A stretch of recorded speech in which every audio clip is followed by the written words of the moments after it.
Isimo siye sashuba kakhulu kulombhikisho. Abezindaba bebekhona basinde ngokulambisa ngesikhathi abantu abebebhikisha behlasela imoto abebehamba ngayo.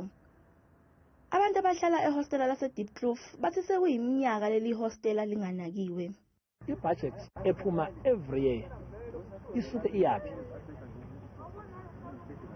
Why i-Diepkloof ingadevelop kodwa kunemkhukhu efika namhlanje dansi ngala kuhamba ko-Orange Farm khona imkhukhu idevelopile inamanzi inogesi.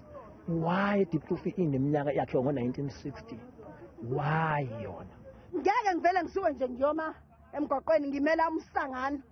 Yazi into engimela emgwaqweni ingoba ihostela lethu alikho ihostela elifana naleli. Asilungisele ihostela lethu, silungisele izindlu zethu eziwayo, silungisele amanzi, sibe namanzi, sibe nama-toilet.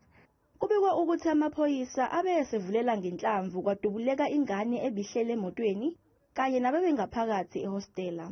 Bamdubulele emontweni le ebayifice imile njengoba sebegcina sebengena ngaphakathi. Uye-ke lo mntwana lo ujwayele emotweni behlele yedwa nje emotweni engenzi lutho, uyafika lo mntwana ubuye ekhaya. Lo mbhikisho uphazamise kakhulu umgwaqo onguthela wayeka u-N12 kuyona yombili imizila. Kanti akusikho kokuqala ukuba nombhikisho ngazo izizathu ezifanayo kule ndawo. Amaphoyisa athi azoqhubeka asiqaphe ngesolokhozi isimo kule ndawo.